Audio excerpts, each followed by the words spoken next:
Hello. I'm back. Girl, you need help. Okay, so anyway, today we're gonna dive into my misadventures that I had in Turkey, also some culture shocks that I experienced. I am back in the National Heroes Park back home. Again, it's an open space. It's relatively peaceful, but you will hear a little honk honk, a little wind, maybe some other suspicious sounds. But let's get right into the video. Mwah! So what was my first impression of Turkey? Meaning, how did I feel when I stepped out of that taxi at my hotel? I felt a sense of calm, oddly. Like I mentioned in my previous videos, I did follow up with a few channels, so I felt I had accumulated all the knowledge I could.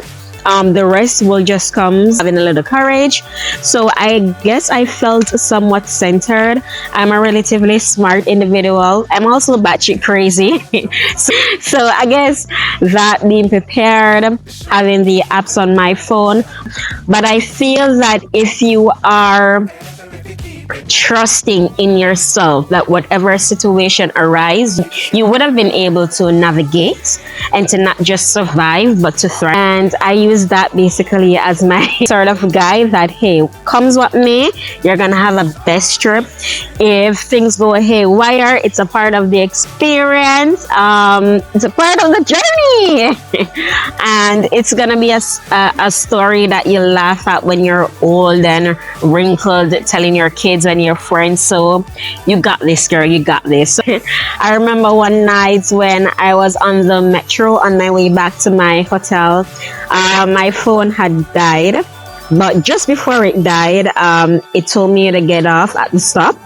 And then when I looked, it said I had like 6-minute walk before I reached my hotel, but my phone died immediately after I saw that.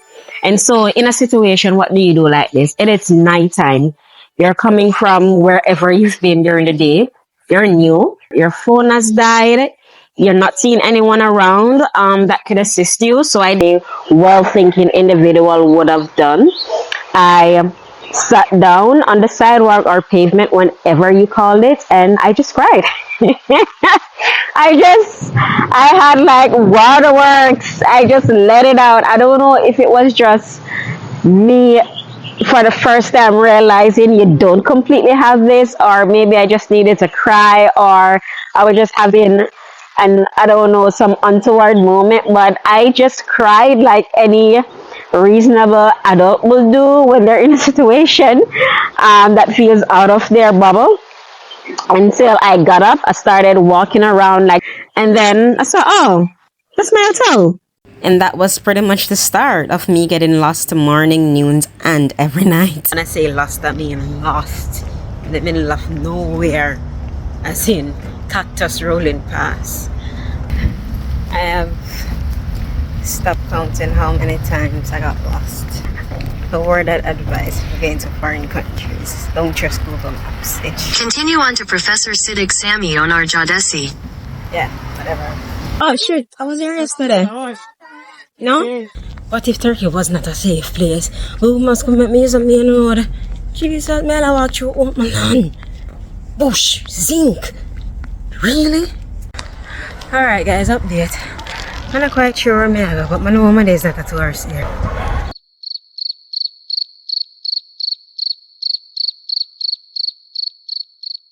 One thing I like about Turkey, other than you have to walk so much you will die, no matter how much the streets are winding and how much you feel like you don't know the place, just follow the roads. You'll end up to a main road where you'll find someone who can assist if Google Maps fucks itself. So anyway, I remember walking up to this stranger thinking I'm just gonna do what I usually do and ask for help. So I was asking where could I get the bus to go to my hotel, and I had showed him what Google Maps had said, and he pointed that maybe I should try the bus stop across the street. So I was like, okay, yeah, I'll go there. And I went to that bus stop across the road. And then I realized 5 minutes later, he popped up. And so after being at that bus stop and I had talked to a few other pedestrians, they mentioned, no, maybe you should go back to the other side of the road because this may be the wrong direction.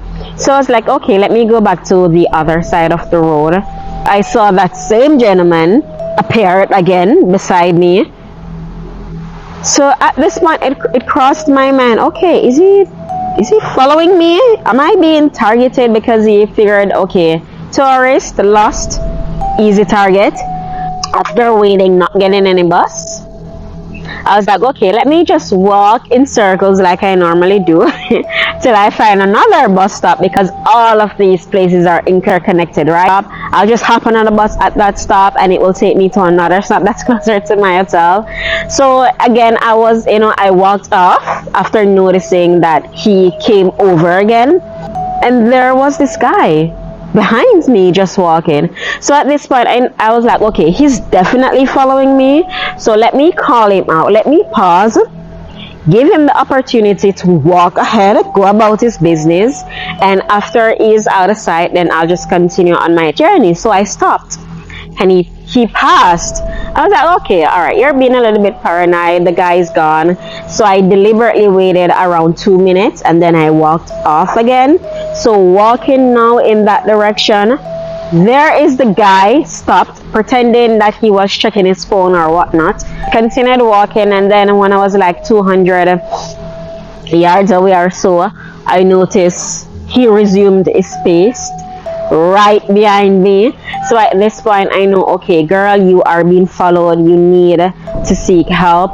And it wasn't a case where I felt like, oh my god, this is a taken situation, you're about to be abducted, your life is in danger. No, I remained calm.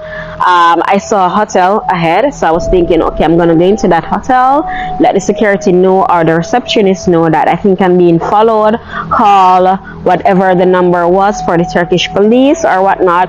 But I did actually see guards outside. I went up to them, pulled out Google Translate instantly, let them know, okay, there's a guy, skinny, short, full gray suit, black fanny pack across his chest, he's following me, he's pretending not to, but I knew he's definitely following me.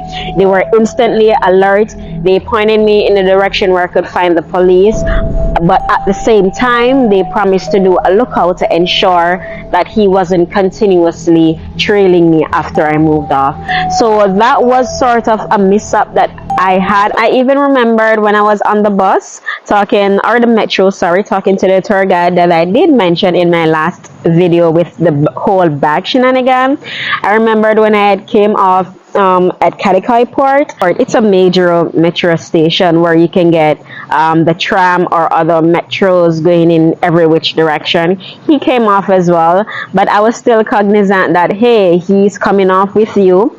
It didn't occur to me that this is a major stop. He could have very well intended to come to this stop. When he came off and he was still talking to me, I started to get abrasive. I was like, okay, I think I have it. Please just give me some space. You're standing so close. I figured out, okay, this is what Google Maps is saying, and he was trying to correct me. He was basically letting me know that still, you can do it this way. If you take that bus, it's going to bring you here, then you'll have to get another bus. So even with me being so abrasive, he was still offering to assist me, guys. Mind you, he was a tour guide. He didn't give me a card, didn't try to give me his number so I could call him to do other tours.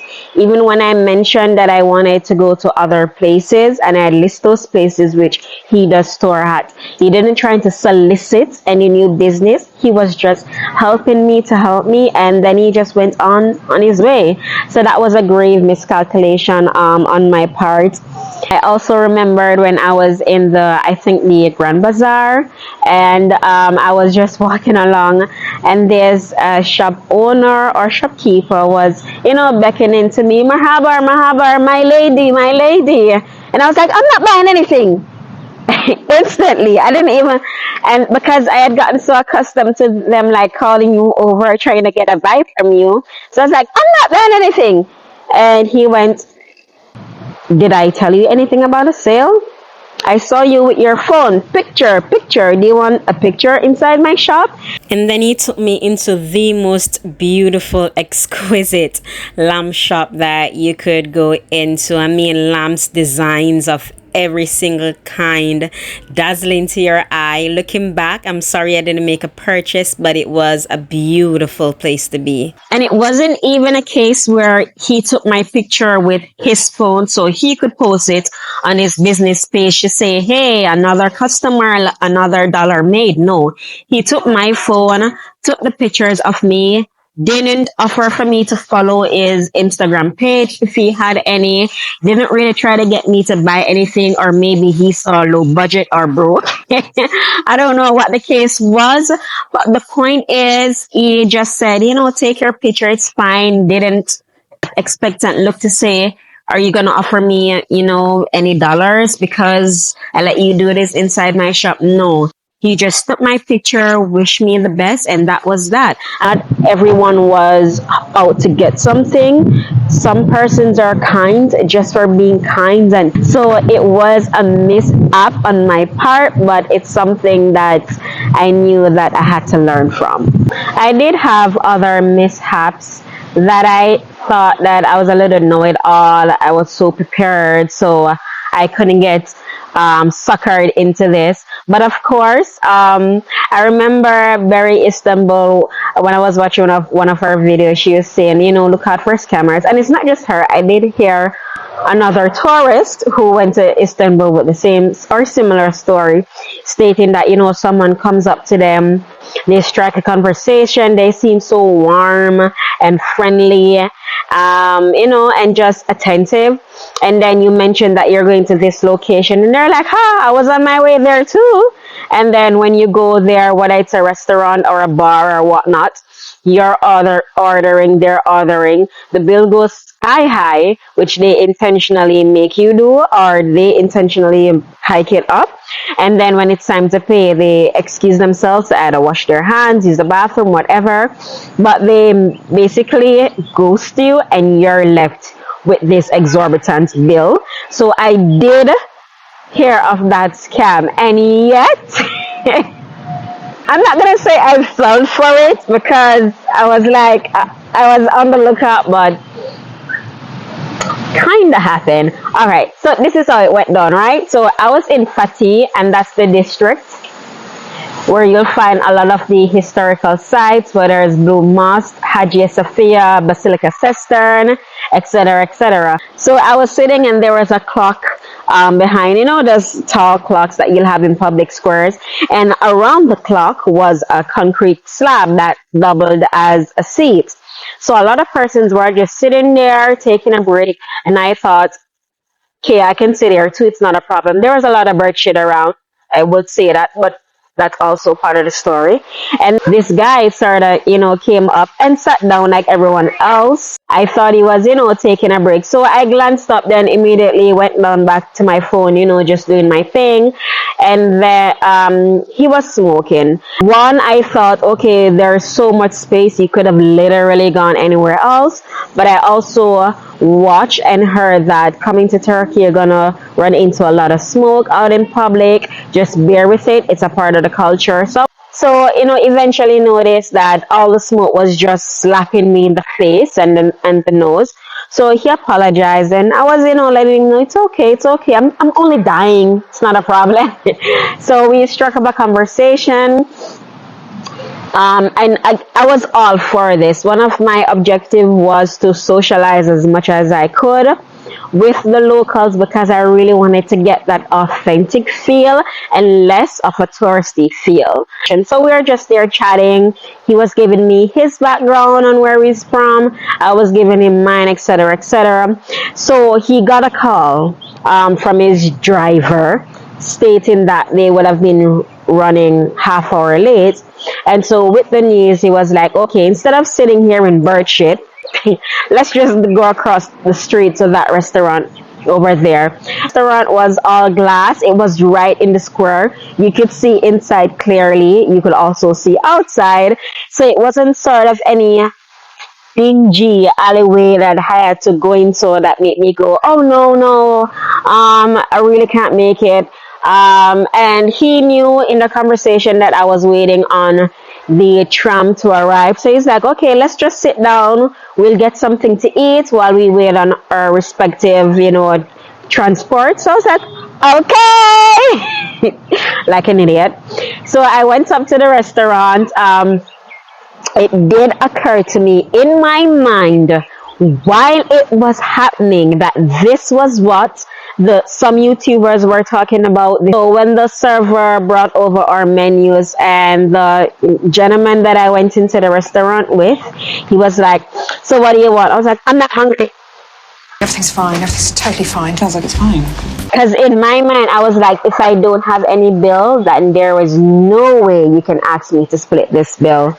So, yeah, I was like, I'm not hungry. They did offer me tea, and tea is customary in Turkey. You go into any restaurant, it's a part of the atmosphere, right? So I just took the tea, and then upon seeing this, I figured he assumed, okay, one, it's so cheap, or she's broke, or she's either onto the game in some way. So he was like, okay, I'm gonna go bathroom, wash my hands before I come back order anything. I was like, okay, fine, no problem, because I'm like, I'm not ordering anything. 5 minutes later, 10 minutes later, 20 minutes. So I was like, okay, he definitely ghosted me. He saw that I was on the game. Homeboy made an exit for it. And then the weird thing is the server was just like, shit. And you feel so guilty as if you're in a store browsing around, but you come out not actually buying anything. And it's almost as if you want to scream, I am not a thief. I was just looking. But it just feels so awkward. That's what it was. But I didn't give a rat's ass. I saw that I was almost scammed, and I was like, I'm just gonna make my very awkward exit. But yeah, so look out for that, guys. If you go to Turkey, look out for that. So I'm not saying that these are bad, and I'm not saying that they're necessarily great. I'm just saying these are different than what I'm accustomed to. The first one is Turkey being safe. If I had to rank Turkey out of 10, how safe it is, I would give that a 7. A solid 7 as a lone female traveler. Solid 7, hands down. I felt like I went over safety in my last video, so I don't have to get too much in that. You already know what it is. I did again watch YouTube videos of other colored travelers, because I do know that when you have my skin tone, you're not wanted everywhere, you're not welcomed everywhere, you're certainly not respected. So it was really a major concern for me that even though this place was on your bucket list, even though I really wanted to visit, a big question remained was, would I have been welcome, or would I have been assisted in any way if I needed assistance? And I can say Turkish persons for me have been the kindest, helpful persons that I've come across. And it is a culture shock, because even back home in Jamaica, when we're all spice and niceness and all that excitement, we're not always the most helpful or friendly. And so it was just such an amazing feeling to go to a foreign country and be given that wherever you went. If you do get a look, I don't think it was one of, what is she doing here, or we don't want you here. It was just curiosity of maybe seeing another person of color, even though you do have persons of color in Turkey, but granted they're not the predominant ethnic group. So even if I do get a second look, it's mostly, one of intrigue or fascination. I can't recall getting a look that says, you need to get out of my country or my space. So it was a culture shock in the best of ways. The next thing I would say is a culture shock is the perception of my home country, Jamaica. Jamaica, like everywhere else, has its own unique perception. It's not just track and field guys. We are known for Bob Marley, which I guess that was a little bit expected. He is a cultural and reggae music icon. But Jamaica is also known for marijuana. Like guys, we're known for that green stuff. I saw this when I went to the whether it's Spice Bazaar, the Grand Bazaar. You know, they say, so where you're from? And you're like, Jamaica. Oh, I love marijuana. Jamaica, Bob Marley, And marijuana. This good guy. I like. Yeah, I like your country, the Jamaica, for the weeds. I would say also when I went to Cappadocia and I was having a little chit chat with the hotel manager,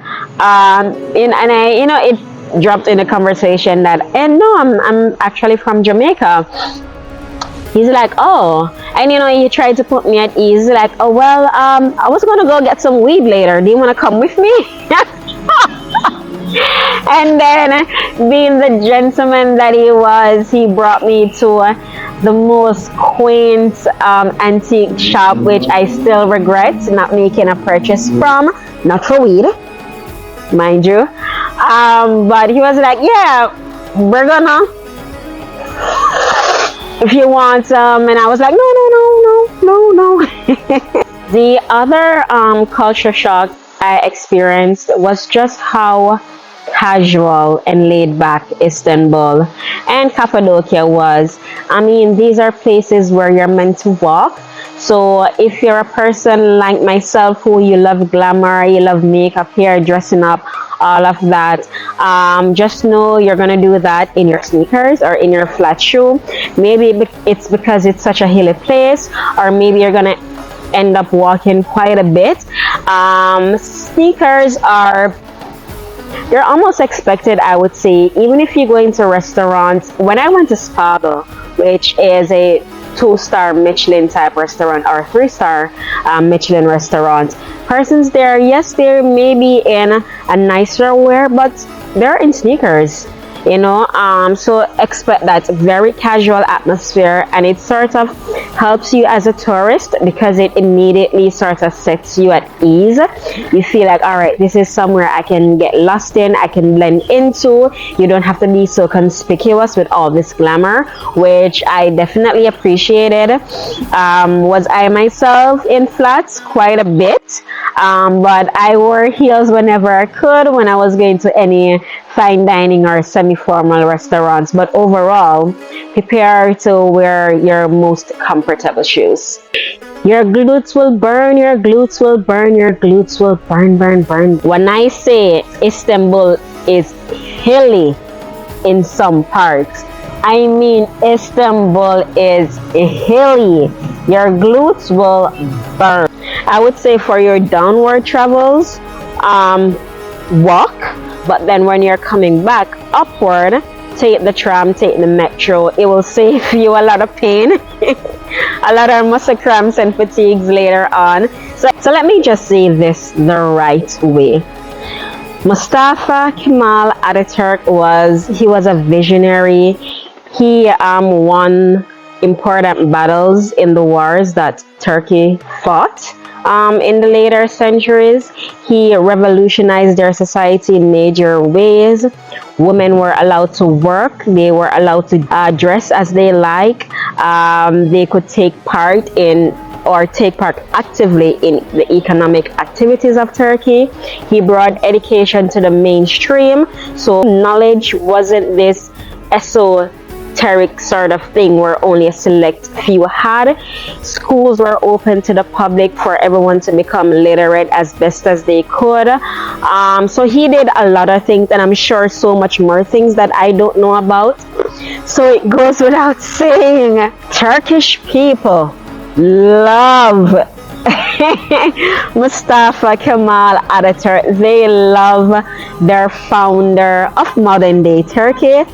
As he is known, you'll find his likeness, his picture everywhere. When I say everywhere, if you see a Turkish flag, there is a likeness of Ataturk beside of it, maybe on top, maybe to the other side and on the. Don't be surprised if you keep seeing this guy everywhere, and he deserves it, rightly so. Even on their monetary notes, just Ataturk. I realized that I was like, is this the same person at different angles? The same guy I'm seeing on every wall, in every shop, in every hotel, everywhere. But yes, he's someone that they still hold in high regard. I think I may have heard somewhere that it's even illegal to speak badly of him. Turkey has squat toilets. I have never before seen that. I'll show you what that looks like. Did I actually use any of these squat toilets? Hell no. They're like this wonderfully bizarre, exotic zoo exhibition, but not something that I would have sit with one-to-one. But I did, if I went into the restroom and I opened a stall and that's what I see, I would just keep opening stalls after stalls until I find a regular old toilet that I'm used to, and then went about my business. For the toilets that were standing, in the usual ones that we're accustomed to in my side in Jamaica and the Americas, they had these sort of tubes or pipes in them that could wash your regions. With this little thing here, and a spray of water comes out.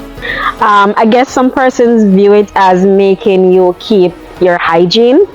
I could see the merit in that, but I was not going to activate that feature at all. It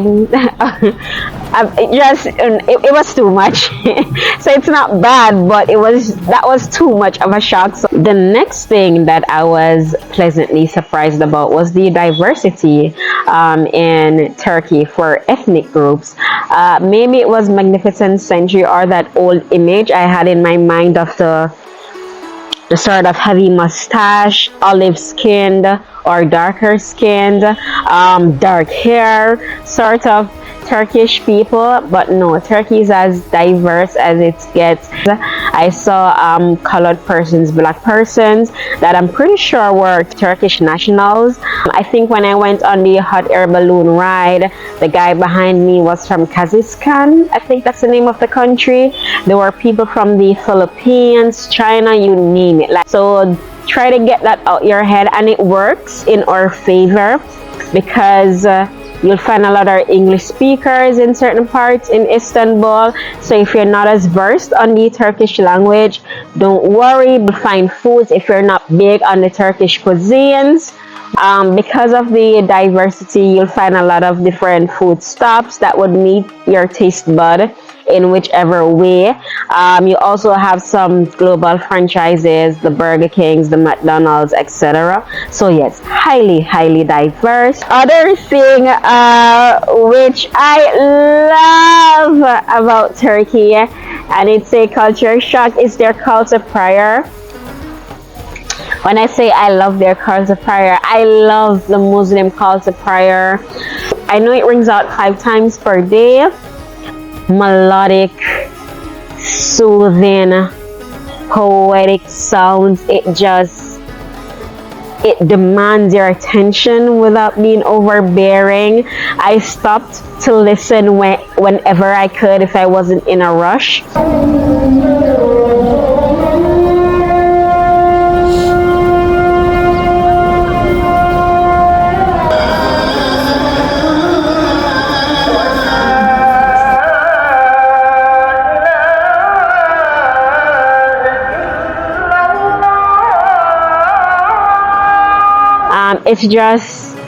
It's amazing. It's one of the things that I miss most about Turkey. I love that sound. I don't know, it does something to you.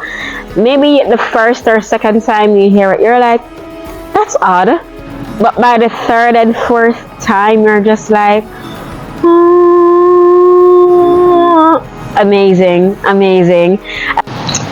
So that's it, guys. Thank you for watching another one of my videos. I am slowly starting to feel more comfortable with this. I know you may see me fidgeting a lot, but I'm just trying to work my way into it. Give my rambling, but I'm gonna get better. I do promise that. So thank you so much for watching. Like, watch, or let it run out, guys. I really want to get monetized, so I want to build up those watch hours. Subscribed also, so you can assist in that effort. Comment, please, even if it's a critique. I am willing to learn. Share, I don't know. Whatever you guys do, please do that. We'll see you soon. Thanks for making it Camille's Couch, and alright, that was extra, but bye bye.